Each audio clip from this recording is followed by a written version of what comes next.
Gol! Jones! Aos 17 minutos do primeiro tempo, num lance inteiramente inesperado, numa bola lançada pelo goleiro lá da sua área, na bobeira da zaga do Vasco, de fora da área. Despretensiosamente o Jones bateu forte. O Mazzaropi estava adiantado, levou no meio do gol. O Mazzaropi, o toque, gol! Outra vez Jones, o centroavante número 9. Uma jogada inteira do Cocada pela direita. A inversão do lado. Veio no Kleber, novo cruzamento, o Mazzaropi foi, não achou nada, você acompanha no replay. Jones foi lá, subiu de cabeça aos 34 e 45 do... Mas sim, ele começou como goleiro, né? E depois foi para a linha e começou a se destacar e começou a fazer gol e já não quis mais sair daí da linha. E o vô era gremista. E quando o vô acordou e viu o jogo do pai, ele deixou de ser gremista, ele virou colorado. Eles viram muito futuro no Jones e realmente ele foi muito bem transportado, tanto que eles depois venderam para a Europa, se não me engano, para Portugal. Lages não tem um histórico de revelar grandes atletas no futebol de campo, no futebol profissional. O Jones eu acho que foi um dos mais importantes, se não o mais importante, atleta do futebol de campo revelado em Lages. Né? Sai na cobertura ainda Cocada. Outra finta de Cocada, bom cruzamento. A chance para Kleber. Rosemiro na marcação, cruzamento, Mazzaropi, o toque, gol!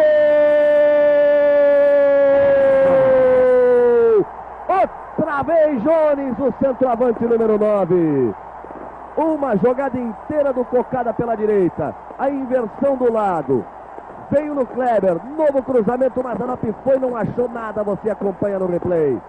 Jones foi lá, subiu de cabeça aos 34 e 45 do primeiro tempo.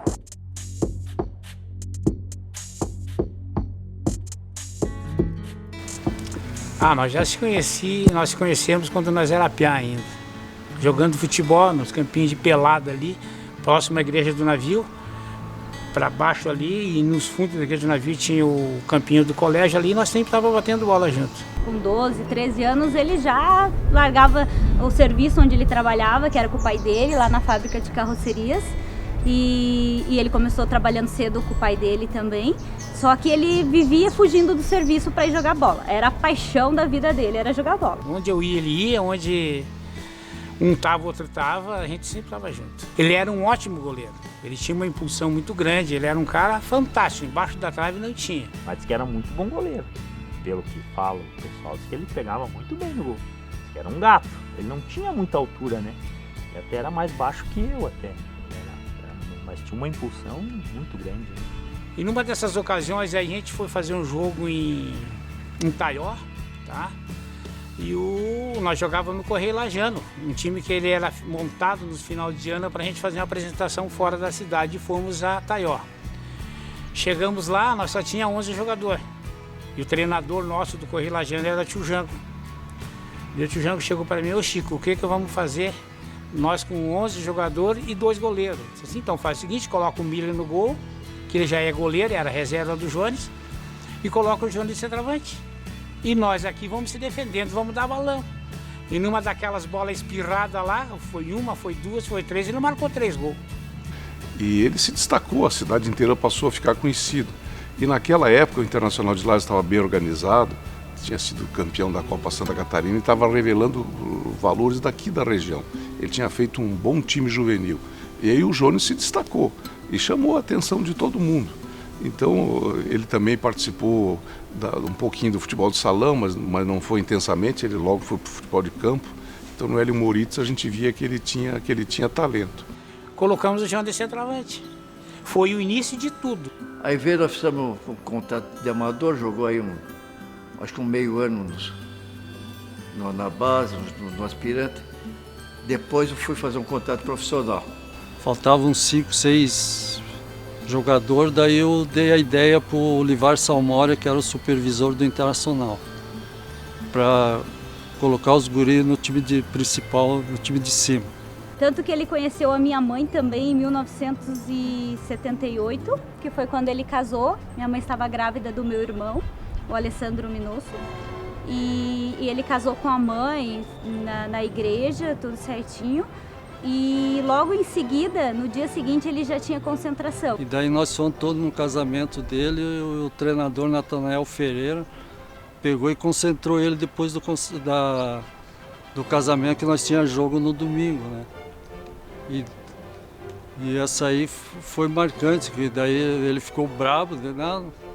Vai concentrar que nós temos um jogo em Canoinhas, era um jogo importante. Depois eu fui fazer um contato profissional. Eu sei que na época ele me pediu um apartamento de luva, eu digo, tá ficando louco? Tá sendo a voz com o apartamento. Aí acertei com o salário, mas não deu luva nenhuma, perdão. Aí jogou um ano e pouco, aí ele sobressaiu. Aí tiveram os olheiros do Internacional, gostaram dele. Teve o jogo contra o Marcílio Dias aqui em Lages. Veio acho que um olheiro do Internacional de Porto Alegre, o Paulo Figueiró. E naquele jogo contra o Marcílio ele teve a felicidade de fazer 2 gols. Nós ganhamos de 2-0, 2 gols do Jones. Aí fizemos uma reunião lá na diretoria, vamos estipular o preço. Aí eu disse assim, lá vamos pedir 1 milhão.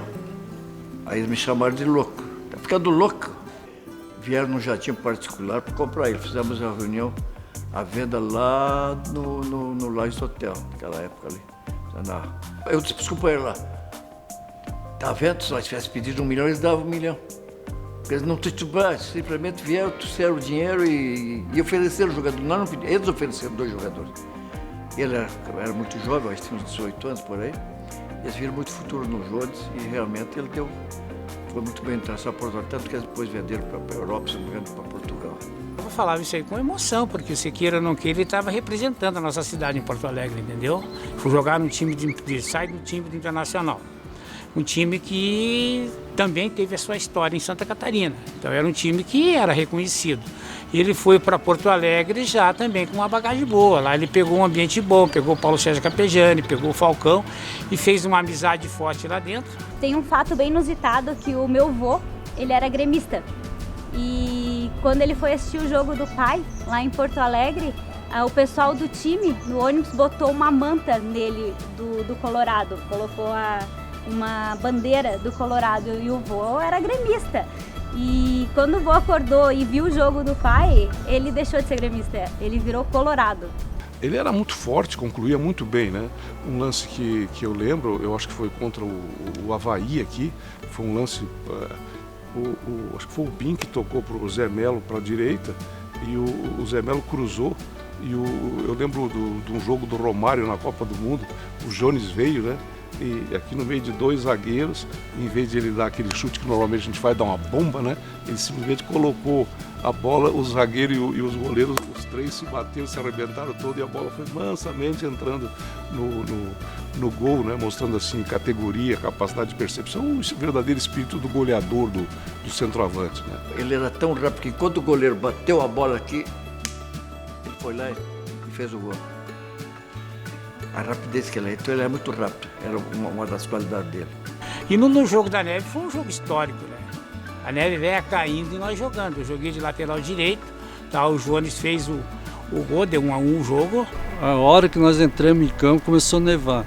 Ele estava bem aqui, quase no meio do campo, não via a bola entrar, só via ele sair vibrando.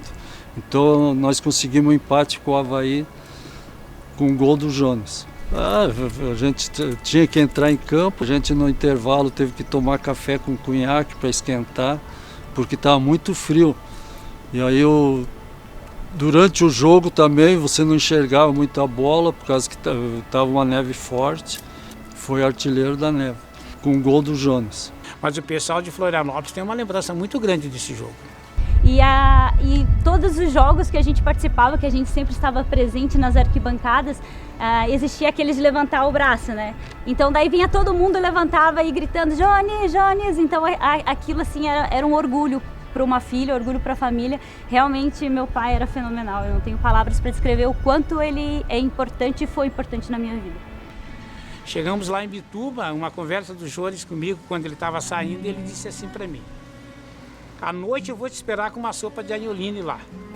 Eu recebi um telefonema dizendo que o Jones tinha morrido afogado ali no Campo Belo, no Rio Pelotas. Eu quase não acreditei, né? Foi um momento muito duro, porque a gente estava convivendo muito, né? Aquilo nos chocou bastante, viu? E era um menino 100%, muito bom. Porque assim, ó, eu não podia ir pescar porque eu tinha que treinar lá. A Flávia, a filha dele, ia fazer o tabor, lá no seminário lá em cima. E o Sandro trabalhava no Angelone, estava de serviço aquele dia. Ele tinha 3 motivos para não ir. Eu estava no encontro de jovens, num tabor ali na igreja do navio. E quando eu estava na igreja, eu via o falecido Frei Silvério me olhando muito. Parece que ele queria me falar alguma coisa, mas eu até pensei, mas que o padre não para de me olhar, né? Até estava achando estranho. E quando eu saí do pessoal ali, veio a minha tia chorando. A minha mãe estava na igreja, né, sentada, bem, a mãe não sabia de nada. Veio a minha tia chorando, me abraçou e disse, teu pai morreu. Na hora, o que está falando? Eu não entendi nada, né? Eu encontrei a mãe, falei para ela que o pai tinha falecido. E quando a gente saiu da igreja, abraçadas, estavam todas as minhas amigas na frente de casa, porque tinha uma festa lá, porque a minha mãe tinha feito cartazes, bem-vindo, Flávia. Aquelas festas que você faz quando sai do tabor, entende? Então, assim, foi um momento muito difícil para mim, para a família. E daí, aquele momento de festa virou um velório, tanto que todos os bolos, salgadinhos, foi todo pro velório, né? Porque, tipo, não tinha o que fazer, tipo, a mãe falou, agora coloca lá e deixa pro pessoal comer, jogar fora não dá, né? E foi um momento muito triste, sem explicação, porque foi um afogamento, né? Diz que estava um salva-vidas e quando eles voltaram para tirar, o pai estava enrolado na rede, né? Eu me lembro que quando me deram a notícia, que eu não acreditei na notícia, assim, eu dei um soco em cima daquela ponta, quebrei a ponta joguei tudo aquilo lá, caiu no chão. Eu e o Adriano voltamos, viemos para Lages. E aí eu fui ali na casa onde ele estava sendo velado, lá do cemitério, e eu tinha bastante febre aquele dia, e eu não conseguia compreender como é que aquilo podia acontecer, porque um cara no auge da sua saúde, do seu vigor, né, começando a usufruir um pouquinho da vida, né, e foi acontecer uma fatalidade como aquela. Que apesar de tudo, a lembrança ficou dos momentos bons dele, das coisas que ele deixou, do legado dele. Deus tem ele lá no céu, eu tenho certeza, e a gente conversava muito sobre a história do Jones, era uma história de superação, uma história de luta, um homem que teve muita força para superar todas as circunstâncias da vida.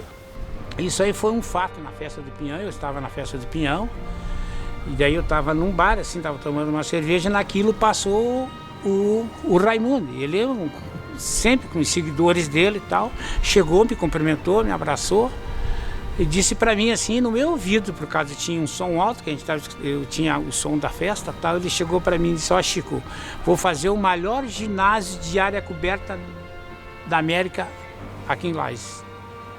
A ideia do ginásio era exatamente dentro dessa linha de fortalecer o esporte, né? Eu tinha um amigo no ministério, né? Que era um ministro de Minas Gerais, uma pessoa muito querida, e que me disse, olha, eu posso te ajudar lá. E aí nós fizemos, o Baú fez esse projeto com a ideia de valorizar a madeira, que é um produto da nossa região, né? E aí escolhemos esse local aqui, né? E começamos a fazer essa obra, que era uma obra muito desafiadora em termos de tecnologia. Existiam 2 ginásios desse tipo no mundo, né? Um no Canadá, o outro eu não lembro onde era, e o nosso aqui.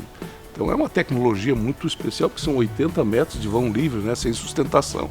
Então aí uma empresa de grande porte, a Batistella, à época, ofereceu toda a tecnologia. E nós tocamos. Eu não deu 10 segundos, eu fui no ouvido dele e disse, já escolheu o nome? Ele disse, não. Eu disse, Jones Roberto Minosso. Ele apertou a minha mão, tomou um gole da minha cerveja e disse, esse vai ser o nome. Nossa, foi um orgulho. Você vai colocar o nome do pai ali. Até quando tem jogo, às vezes a gente sai jogar, assim, a gente vai lá no ginásio Jones Minosso. Sempre não consigo falar ginásio Jones Minosso, consigo falar no ginásio do pai. ficou assim, não é dele, mas ficou aquela coisa, vou lá no ginásio porque tá o nome do pai. Daí eu falo, vou lá no ginásio do pai, mas é um orgulho, para mim é uma satisfação imensa ter ganhado o nome do pai, até porque o pai levou o nome do time para fora de Santa Catarina, no Brasil, fora do Brasil. Então, assim, para mim é um orgulho muito grande o nome dele ser representado no ginásio. Eu só tenho a agradecer a todos que apoiaram, que deram força e que fizeram parte dessa história com a gente, né? Gratificante. E a ideia de colocar o nome de uma rua, de colocar o nome de uma praça, é um movimento da cidade aprovado pela Câmara de Vereadores para destacar e imortalizar figuras. Porque hoje se destaca tanto o que dá errado, tanto o lado ruim da comunidade, das pessoas, mas tem que se valorizar os bons exemplos, as boas pessoas e imortalizar a sua figura. É muito justa, é muito bonita a homenagem em favor do Jones Minosso. Ele fica na história porque ele fez a história, ele é a história, ele é uma referência. Não é nenhum favor para o Jones colocar o seu nome. Eu acho que o favor é ele emprestar seu nome para a nossa cidade, para esse ginásio e para o esporte.